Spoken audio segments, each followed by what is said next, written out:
अस्सलाम वालेकुम, मैं हूं आपका होस्ट समीउर रहमान यूसुफ। आज मैं आप लोगों को सिखाऊंगा कि आपने जायज़ कैश से अपनी बैंक स्टेटमेंट कैसे आपने निकालनी है। सबसे पहले जायज़ कैश जो एप्लीकेशन है उसको आप ओपन करेंगे, उसके बाद इसमें लॉगिन करेंगे। ये मैं इसमें लॉगिन कर रहा हूँ। लॉगिन करने के बाद माई अकाउंट में जाएंगे। यहाँ पर लिखा हुआ है अकाउंट स्टेटमेंट। स्टेटमेंट अकाउंट के साथ ये तारीख मांग रहा है। जो भी तारीख जिस तारीख से आप लेना चाहें ले सकते हैं। मैं 2022 पे क्लिक करूँगा। 2021 में लेना चाह रहा हूँ, 1 जुलाई से लेना चाह रहा हूँ मैं। अमूमन ये होता है कि माली साल 1 जुलाई से 31 जून तक जो है ये स्टेटमेंट ली जाती है, जो ख़ासकर FBR में भी शो होती है, वहाँ पर भी दी जाती है।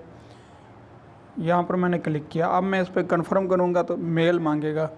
इस ईमेल पर सेंड हो जाएगी। आपका ईमेल इसमें अपडेट होना चाहिए। ये दोस्तों यहाँ पर देख सकते हैं, ये मेरे पास आ चुकी